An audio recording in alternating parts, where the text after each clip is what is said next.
Hello, exiles. It's time for another attempt at defeating the king. This time with full difficulty. We don't really know what to expect. We're just gonna go in there.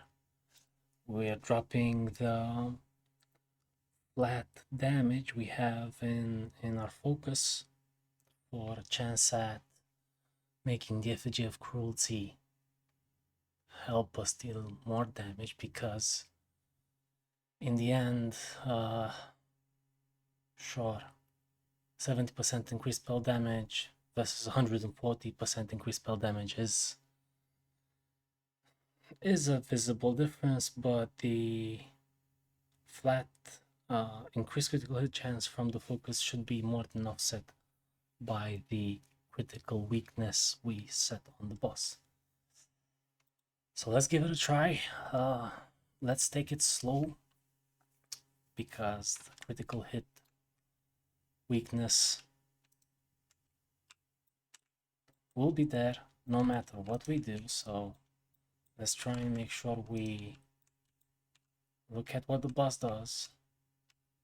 Right, he's moving away, we're moving away, he's recovering, we're recovering. Let's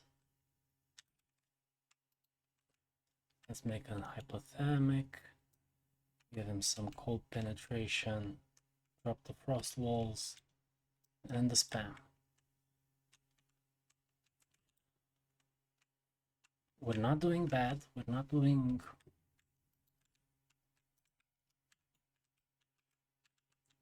worse. I mean, the critical weakness is there, so we can maybe just spam frost bolts and let our cast on critical do most of the damage. And when the computer can keep up with our cryomancer, the computer will show us that maybe we haven't died just yet. What does he do? That's nothing new. We can drop some frost walls sometimes. Okay. So again, hypothermia, frost walls, spam.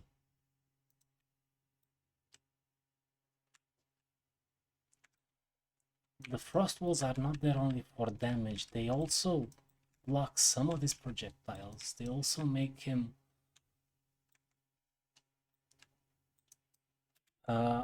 we gotta stop moving. We have stopped moving. Thank you. That was awesome. So let's keep on doing what the build does best. Stay at the range. Try not to hit too many toads, because those toads hurt like hell.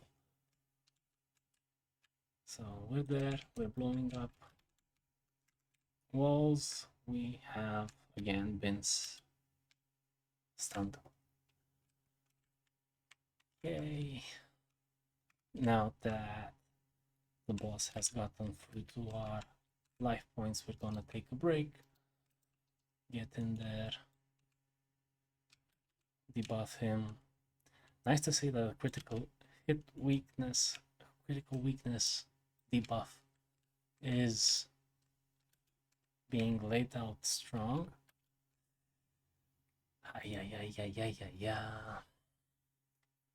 So it's doable. It is doable if we manage to be a bit more careful. Let's try again. This may be the bar being set here, may be a bit too high, but I don't think it's the build that has troubles in this encounter.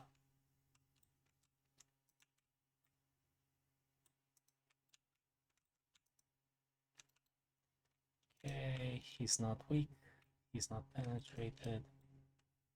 Exposed, pardon. What we're doing is we're adding cold exposure to the boss, not increasing our cold penetration.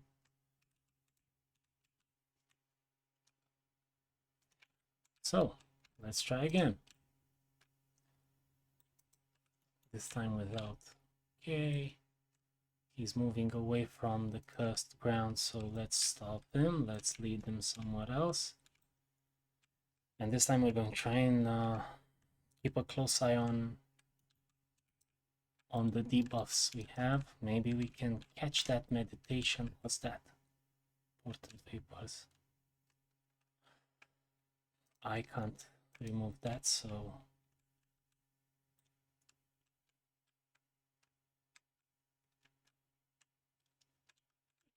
we're gonna try and outlast it. Okay. The frogs, the frogs, the frogs, the frogs. How are we? I don't think that's the meditation debuff that traps you. No, still not. Okay.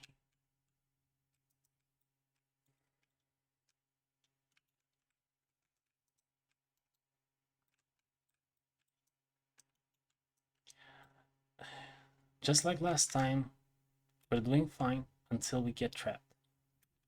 Alright, let's take a while to reset, recover the toads. I have nothing against toads in real life, but in this encounter they are the worst.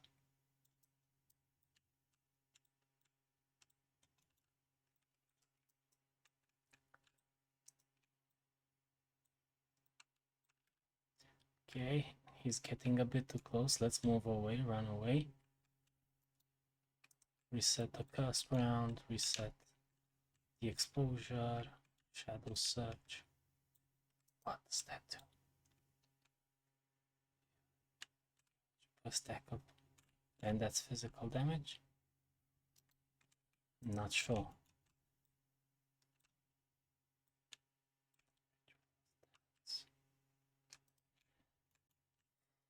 Okay, Mr. King.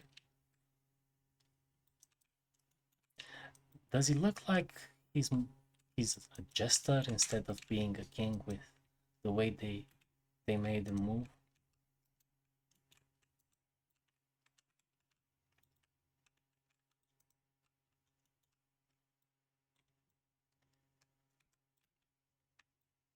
I mean, this is much further than we've ever gotten. And I believe this is the transition. Yes. Ooh, we can breathe.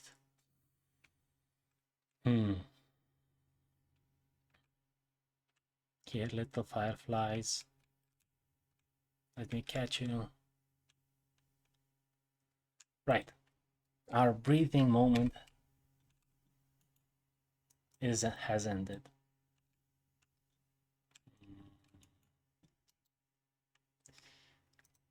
Now we're up against the big thing. What ritual is that of meditation? And nope, nope, nope, nope, nope. I didn't meditate properly.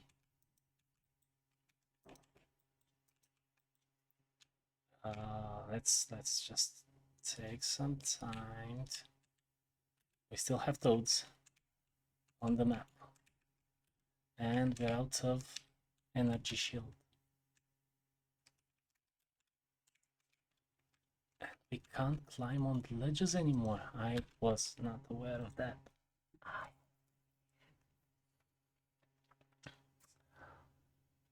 I think that's a good attempt. That's a very good attempt. That's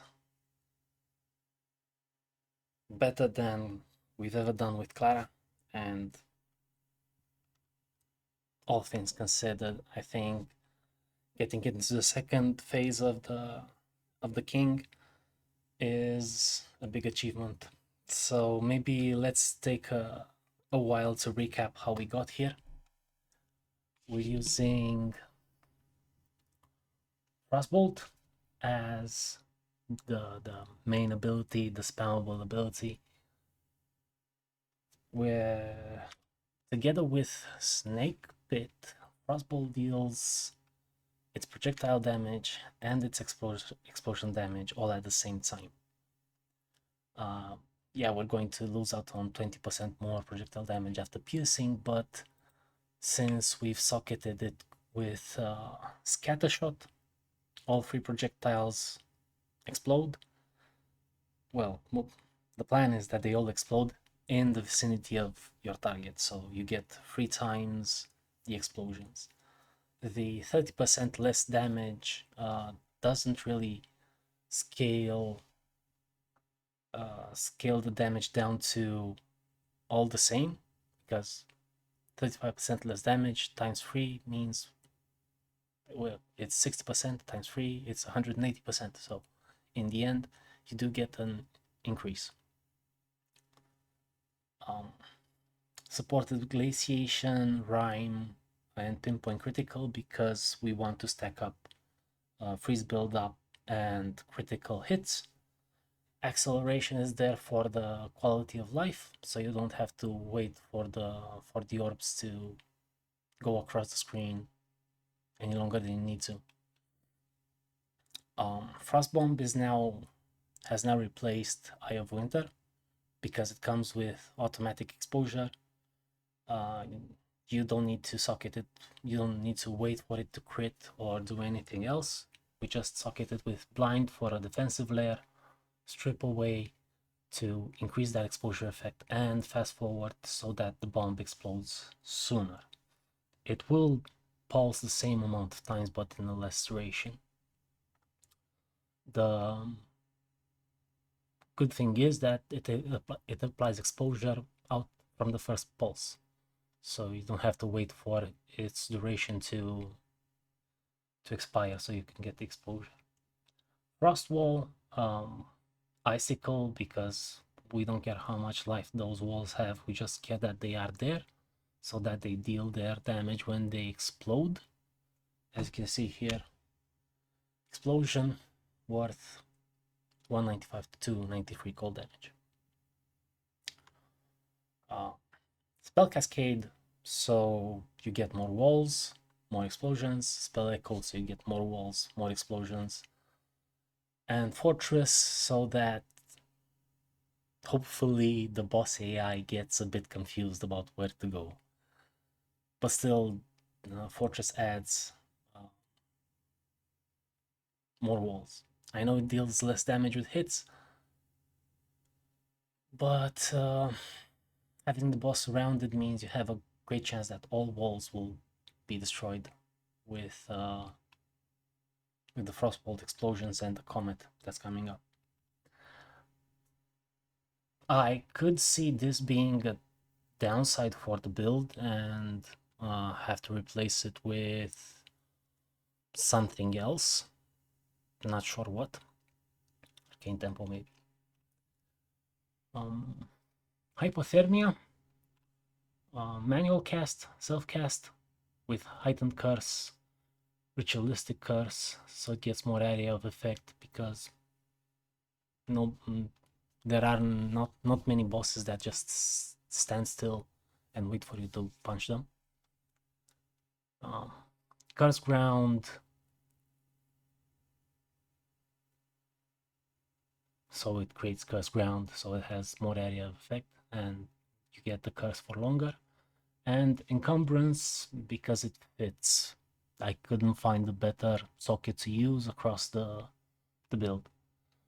Convalescence as the panic button. Blink, it's more useful for mapping or for a more skilled player. Right now I can't really use it in the boss fight. As you've seen, there was no blinking anywhere. Mana Remnants is there to support Clarity and Mysticism. Mana Remnants is the support gem, and these are the skills that we want to use. Clarity is a must. Mysticism is nice when you can trigger it, but you don't get to be on full energy shield a lot of the time. Cast on critical with the Comet and Inevitable Critical. and concentrated effect, and consider casting and impetus. Energy gain modifier is 109. I didn't calculate this. Maybe there's some improvements to be done here, because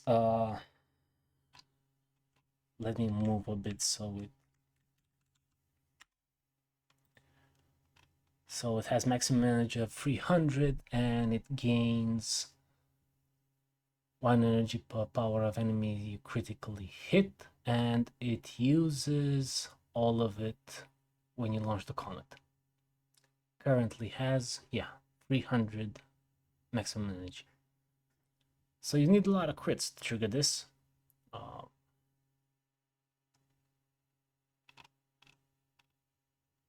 We'll review the video, this recording, to make sure this properly triggers like constantly. That's why we're going for a crit build. We want to trigger custom crit constantly.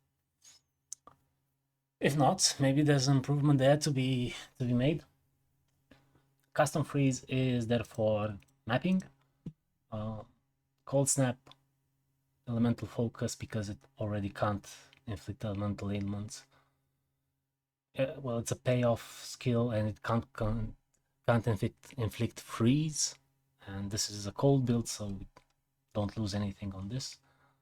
Leverage, because the enemies should be immobilized when this triggers, because they're frozen. So this should trigger, and it should give it 50% more critical hit chance, increased critical hit chance, which is it's a good increase, with energy retention as the final meta support skill. To me, this is like a nice build, nice clean cold build. You can get hypothermia down to 47, was it? 40. You can get hypothermia down to almost double with the support, with the passive tree improvements. We're going to count that a bit later. And of course, the exposure that we inflict with Frostbomb decrease also additionally decreases the enemy's resistance by 59%. Last time we added those numbers up, we are getting to minus 118, which is double damage against anything that's not cold resistant. In the gear, we're still using this simple wand. As you can see, the modifiers, they're not top tier. T2, T2, T3, T4, T4. They're pretty high for a soul cell found, and they're relevant to our build. Mana regen, crit hit chance, mana, spell damage, extra cold damage because of the runes, and mana per enemy kill to support us during mapping. This is a really high energy shield helmet. It's T1 flat energy shield and T1 increased percentage energy shield. It's pretty sick. Socketed with more armor and evasion, because we get up to 4 times the amount of energy shield from items into our final pool. The body armor is there for the extra spirit, so we can run blasphemy. We were running blasphemy and custom freeze or custom critical. Now we have extra 77 spirit that we can't use. We could maybe do better with more energy shield, more intelligence, more resistances, but until then, this is very good. 677. Of course, the effigy of cruelty. We were lucky with the corruption. It didn't delete anything or didn't break it, so most important affix, critical hits with spells apply, critical weakness. This stacks up to 20 stacks of critical weakness, which translates to a flat 10% critical hit chance. Yes, a flat 10% critical hit chance, meaning your Frostbolt, instead of having a 12% critical hit chance, as stated here, now it has 22. It almost doubles your crit hit chance and lets you get to if you really want to, you can overcut this so it's 100% in combat because of pinpoint critical. But you can just do a simple calculation. If 12% translates to 52.6, then 10% should translate to something around 46, 47%. You add those up, you get 100 or close to. I believe these are the old, these gloves. They have only 2 relevant affixes, maximum mana and critical damage bonus. That's awesome. We couldn't find any better. The boots, they've got good increased energy shield percentage, move speed, some resistance, and a lot of stun threshold, which is something we found missing in the build. What about the ring? The ring, it's an old ring, I believe. This ring is with me since we started the league. It just traded hands from one character to another. It reached here. 212 mana is a lot, as is the all elemental resistances and fire resistance, and the Snakepit, the thing that makes the build work nicely. I mean, I think this is centerpiece. Your projectiles cannot pierce, and Frostbolt requires that it always pierces all targets. So this removes this and allows your Frostbolts to explode. Maybe the last thing we should go over is the skill tree. We are speccing into mostly crit hit damage with additional utility wherever we can. We had to use weapon set points for branching out, but you try and, when leveling up, you try and go through energy shield recharge rate, maximum energy shield. This you can take later, the critical hit chance for spells, this as well. So you go to maximum energy shield, maximum energy shield, maximum energy shield, and when you got these nodes, you can focus on damage, starting with critical hit. I believe we also have spell critical hit somewhere else. No, that's okay. Some energy shield recharge, because this character was supposed to be a fast energy shield recharge kind of tank, but that was pretty slow to level up because we couldn't deal enough damage to move across the maps or handle bosses, because the bosses would just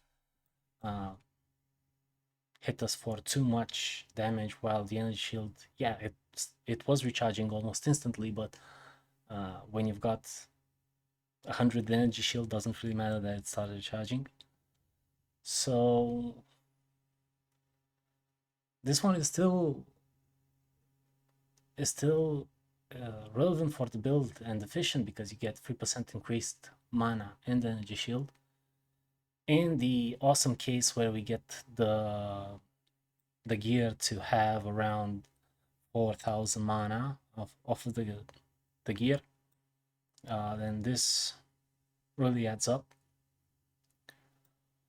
But I believe that's all of it for the defensive layers. Everything else is offensive. storm charged, more elemental damage. If you did a critical hit, we're gonna deal critical hits.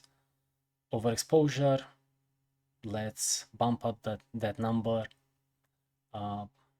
Another level could go into Stormbreaker, which right now it would only mean 15% for us, or maybe 30% when the enemy is frozen, but it's a good increase.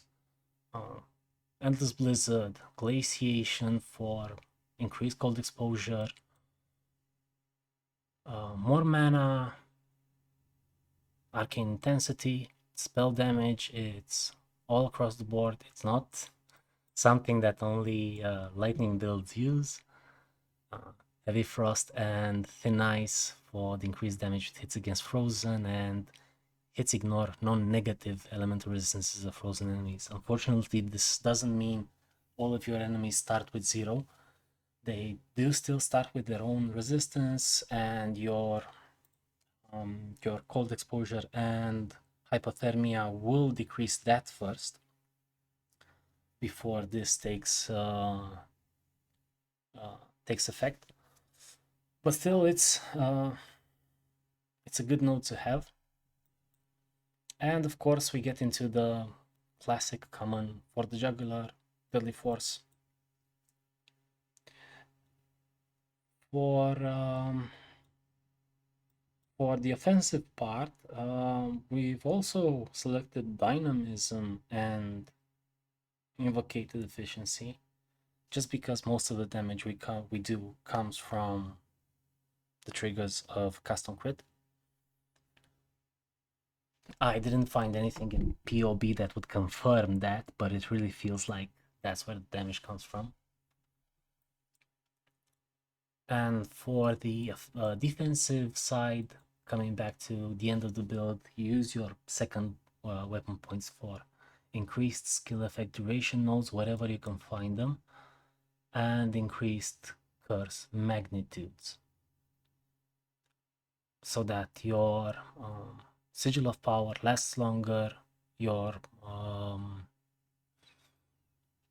Convalescence also lasts a bit longer.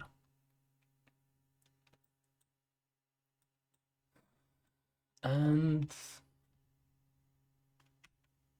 this is what a level 90 Stormweaver can do when you only want to use Chaos again, when you only want to use cold damage.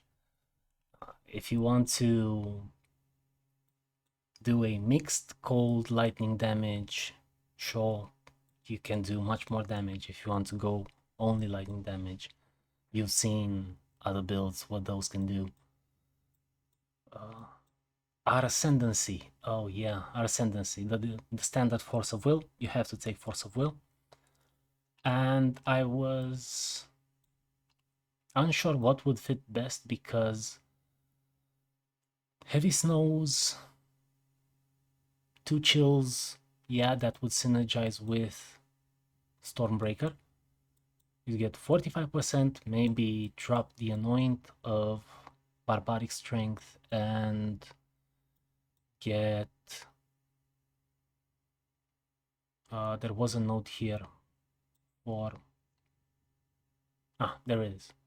Harness the Elements, which is 45% and 45%, 90% spell damage increase. It's good to have it and not need it, then need it, not have it. And the Elemental Storm doesn't really do much for us. I couldn't find anything else to use on the skill points, because yeah, I do need the 12% increased critical hit chance, but for all elemental resistances could be useful. Chill Duration is not useful at all. Chance to Shock I can't use because I'm not doing lightning damage, so might as well put it here. Oh yeah, and on the second skill set right here, these 2 nodes are on the second skill set because it has increased skill effect duration. Overall, I think this is a nice build. I will keep coming back to it, see if we can improve it in the next weeks or so, but I believe this is where Clara is saying her first goodbye to everyone. She's gonna take a step back and let someone else take the limelight. She's happy with what she's achieved. She's got everything she ever wanted. She's got the Snakepit, she's got the effigy of cruelty, and if she ever finds herself needing to bash some bosses, I'll be more than happy to work with her. So until then, see you exiles. See you next time.